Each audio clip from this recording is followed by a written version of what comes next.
Bonjour et bienvenue dans ce troisième cours de philosophie générale consacré à la notion de liberté. Et aujourd'hui, nous allons prolonger notre réflexion sur le caractère volontaire ou involontaire de nos actes que nous avons entamé dans ma vidéo précédente consacrée à Platon. Allez vite la voir si ce n'est pas déjà fait, je vous le promets, ça vaut le coup. Bref, nous en étions restés à considérer que toute action n'était libre que si elle était volontaire, et s'accompagnait d'une connaissance de ce qui est bien, puisque l'on a vu que nul ne pouvait faire le mal en sachant que c'est le mal. Mais cette éthique platonicienne qui fait reposer la totale autonomie de la volonté humaine sur la connaissance soulevait un problème de taille.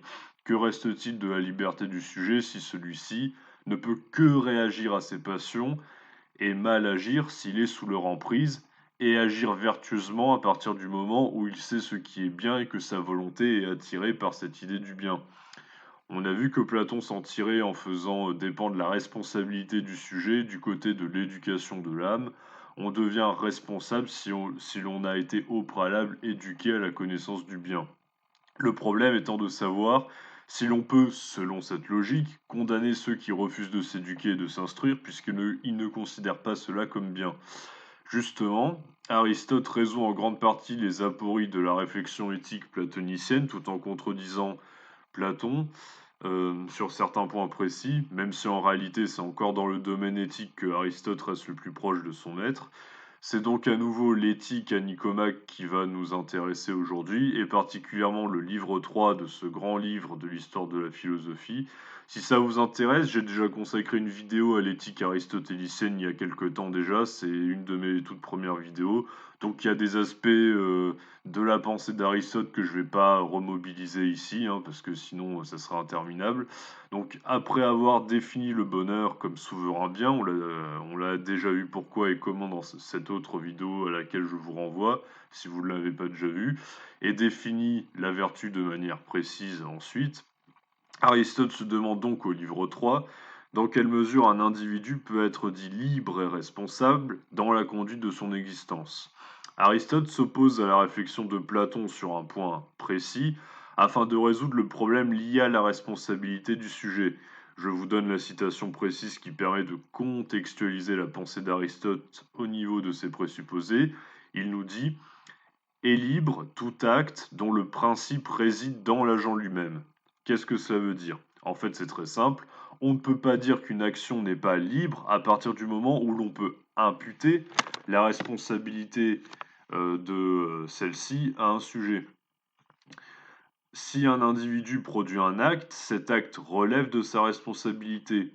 Le présupposé que Aristote conteste ici dans la réflexion de Platon, c'est le fait que l'on puisse dire d'une action liée à un état de passion ou d'ignorance qu'elle n'est pas volontaire ou entièrement volontaire, car si l'on fait dépendre la responsabilité du sujet d'une connaissance ou d'une méconnaissance, on ne peut plus juger ou condamner les individus qui agissent mal précisément. Bon, ça, c'est une aporie qu'on avait déjà pu observer la fois précédente et aporie dont Platon était sans doute en partie conscient.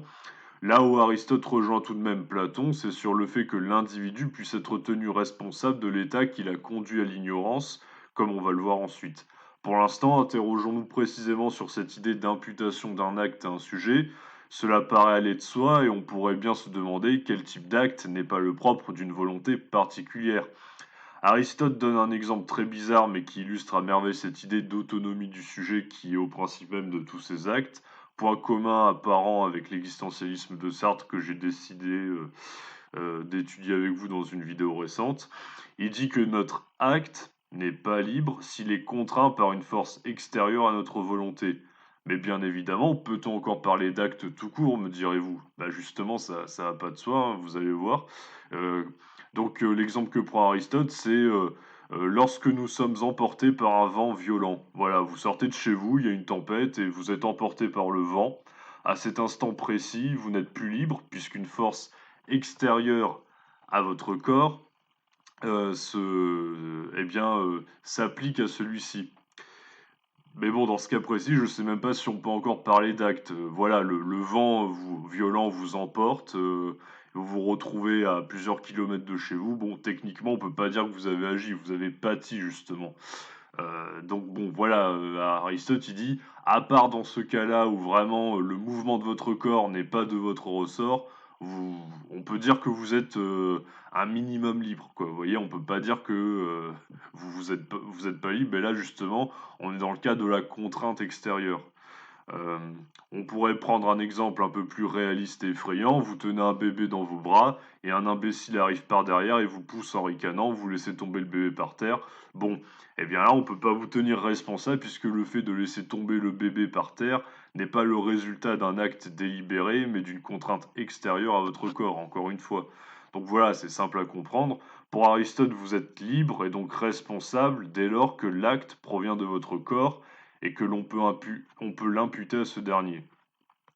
Mais vous pourriez me dire, pourtant, quand on condamne quelqu'un, on cherche à savoir avec quelle précision il était responsable de son acte. On se demande justement à quel point son acte a été volontaire, et il se trouve que son avocat va chercher les causes qui ont pu pousser son client à commettre tel ou tel crime, et ainsi alléger sa peine. Est-ce que Aristote en tient compte, ou est-ce qu'il possède une pensée aussi peu regardante à l'égard de ce genre de subtilité que Sartre? Eh bien justement oui, figurez-vous que Aristote y a pensé, et très bien même, puisqu'il développe ici une théorie dite des actes mixtes. Des actes qui ne sont ni entièrement volontaires, ni totalement involontaires. C'est pour ça qu'il emploie l'expression mixte. Pour Aristote, tant qu'une force extérieure à mon corps ne s'impose pas à moi, je suis libre, mais cela ne signifie pas nécessairement que ce que je fais en délibérant est forcément entièrement voulu. Donc vous voyez, non seulement Aristote il tient compte du fait qu'une force extérieure puisse nous pousser à faire quelque chose qu'on ne veut pas faire, mais en plus il tient même compte du fait que ce que l'on veuille ne soit pas entièrement voulu, il se demande pourquoi. Donc autant dire que ça vaut le coup de l'étudier quand même et de pas en rester à Sartre, hein, ça serait dommage. Donc Aristote donne 2 exemples qui illustrent à merveille cette idée. Je vous les donne. Donc si un tyran ou quelqu'un de puissant tient les gens que j'aime ou auxquels je tiens en son pouvoir et utilise une pression psychologique forte pour me faire ce qu'il veut lui, donc là, si on agit et si on fait quelque chose, qui ne serait pas considéré comme vertueux ou moral, aller dénoncer, des voisins, bah, on le fait parce qu'on a une pression importante qui repose sur nous, hein.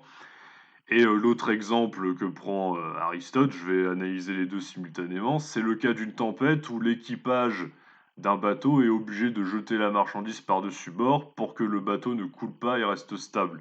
Donc dans le premier cas, l'acte de dénonciation qui consiste à conduire à sa perte certaines personnes en les livrant aux tyrans n'est pas entièrement volontaire, puisqu'il résulte d'une pression psychologique. Et dans le second cas, il n'est pas entièrement volontaire puisque l'acte de jeter ses propres marchandises par-dessus bord se fait à contre-cœur pour éviter un plus grand mal. Pourquoi? Parce que Aristote évoque un élément primordial pour juger du caractère volontaire de l'acte, à savoir les circonstances de temps. En gros, cela signifie qu'un acte est mixte et ne peut être dit entièrement volontaire si en temps normal le sujet n'aurait pas voulu agir de la sorte et se sent contraint d'agir ainsi. Jamais un équipage ne voudrait jeter par-dessus bord sa marchandise en temps normal, puisque bon, il en a un peu besoin pour pour se nourrir en gagnant de l'argent. Bon, donc c'est complètement contre-productif.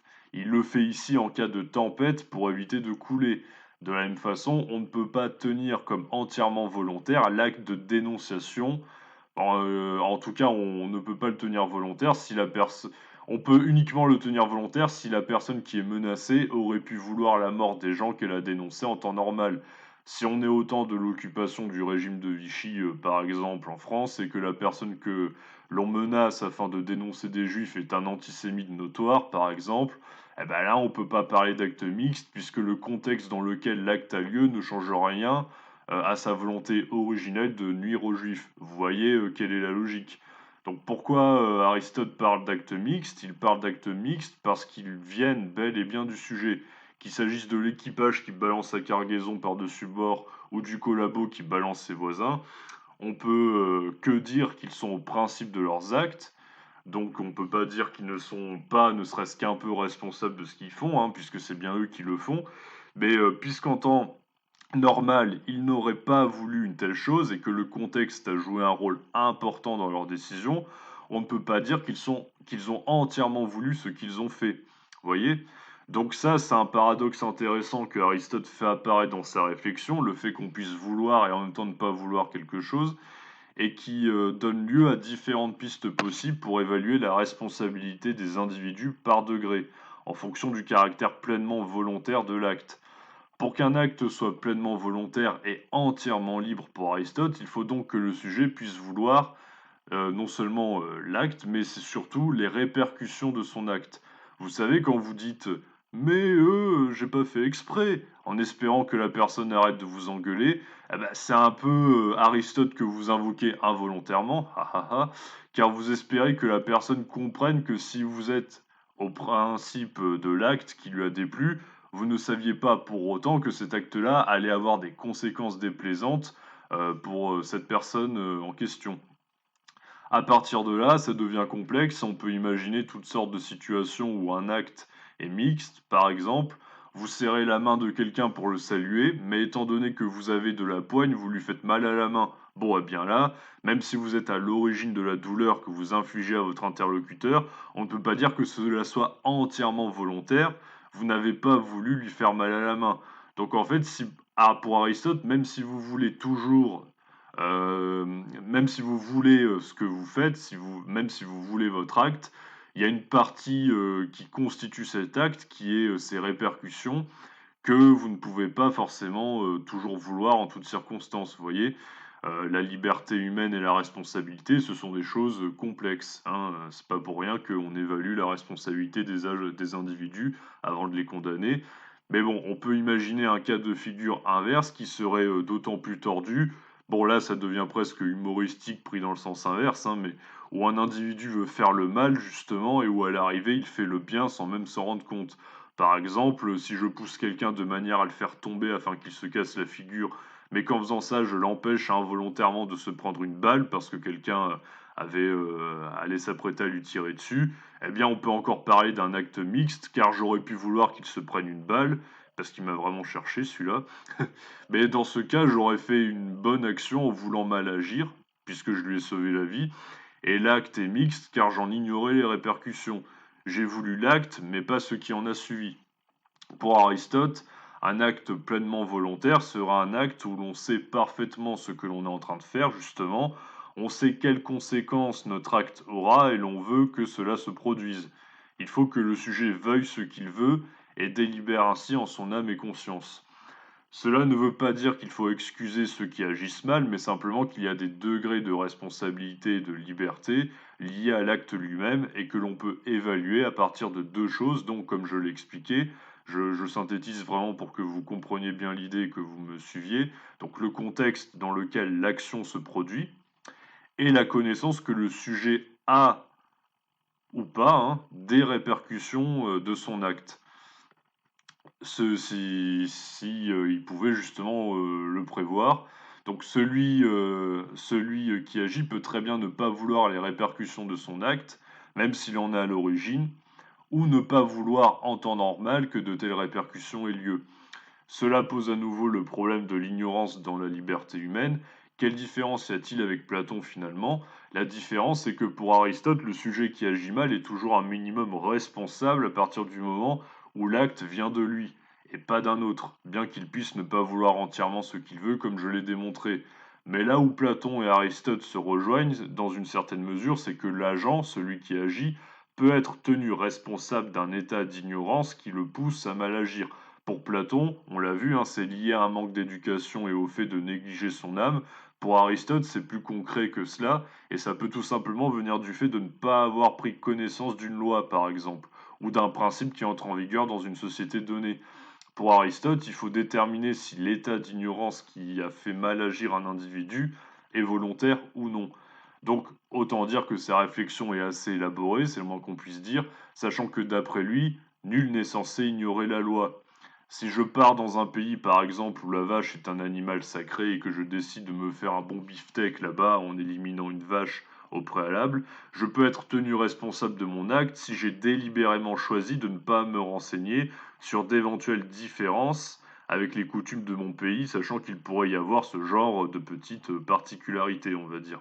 Donc un jour, je ferai peut-être une autre vidéo où je détaillerai encore un peu ce problème de la responsabilité chez Aristote, mais sachez que la réflexion éthique d'Aristote est encore plus étoffée au livre 5, où il tient compte de l'expérience du sujet qui peut amener à excuser ou non un état d'ignorance. Là, il introduira le concept de prévision raisonnable, mais bon, j'en parlerai peut-être une autre fois. Mais en gros, c'est plus facile de se tenir informé des potentielles répercussions de son acte quand on est adulte et que l'on a un certain âge, donc on a une certaine expérience, raison pour laquelle on pardonne normalement plus souvent aux jeunes, voire aux enfants, qu'aux adultes. Mais bon, passons, ceux qui ont bien suivi ma précédente vidéo pourraient encore se demander, d'accord, on est libre si on veut, si on veut ce que l'on veut, y compris le contexte dans lequel on agit et les répercussions de notre action, mais si on est aveuglé par la passion, comme l'avait dit Platon, est-ce que pour Aristote, l'action est encore pleinement volontaire? Et est-ce que l'on peut nous tenir comme étant ignorants et non responsables à partir de tout ceci? Eh bien, pour Aristote, on est sur une position assez proche de Sartre à ce niveau-là, y compris au niveau conceptuel, mais vous allez voir que c'est plus subtil. En effet, pour Aristote, je suis responsable de celui que je suis devenu, car il existe un acte originaire. Sartre parlera près de 23 siècles plus tard de choix originaire, donc c'est vous dire l'influence monstrueuse et immortelle que Aristote a eue sur la pensée humaine.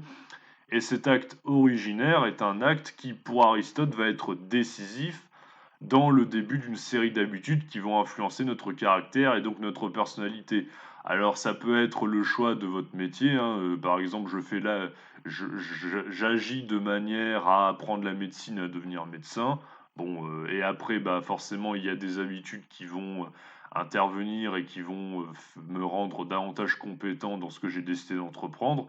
Mais ça vaut aussi pour la personnalité, le tempérament des individus, sur ce que Aristote appelle le caractère. Donc vous vous souvenez que pour Sartre, l'individu se choisit lui-même en intégralité originellement et que ce choix peut être révoqué à tout moment sans que l'habitude ne joue de rôle déterminant là-dedans. Eh bien pour Aristote non seulement montre que c'est plus compliqué que cela, car ce n'est pas un choix en particulier qui détermine le caractère, mais une série de choix qui s'inscrivent dans la continuité d'un acte précis, mais qu'en plus ces choix-là sont déterminés par nos habitudes. Toujours au livre 3 de l'Éthique à Nicomaque. En fait, pour Aristote, c'est une action qui va s'avérer décisive dans notre caractère. Si j'agis sous l'emprise de la colère, par exemple, j'ai plus de chances d'agir à nouveau de façon colérique que si je n'avais jamais fait preuve de colère jusqu'à présent. Et au plus je vais agir de nouveau de cette façon, au plus j'aurai du mal à changer par la suite. Bon, il y a quelque chose qui m'amène à penser que Aristote a raison, c'est que au plus on va vous embêter, au plus on va vous pousser à bout, au plus vous allez vous mettre en colère et au plus vous allez prendre cette habitude, au plus vous passerez pour quelqu'un de colérique. Mais si vous êtes dans un environnement où justement bah, on vous embête pas trop, où on vous ménage et où on vous pousse pas à bout, bah, vous allez voir que votre tempérament colérique il va s'effacer petit à petit, il va même quasiment disparaître au bout d'un certain temps. D'où l'importance d'ailleurs, à mon avis, que joue l'entourage en ce qui concerne le bonheur. Mais bon, passons, c'est une petite parenthèse. Donc en fait, là où Aristote sauvegarde quand même la responsabilité du sujet, mais en tenant compte du rôle de l'habitude que l'on prend à agir de telle ou telle façon, c'est que même si l'habitude exerce une certaine force sur notre comportement, vous savez, hein, il y a cette célèbre citation que l'on connaît tous, en forgeant que l'on devient forgeron. Bon, ça veut dire que vous finissez par acquérir une certaine disposition en répétant la même action.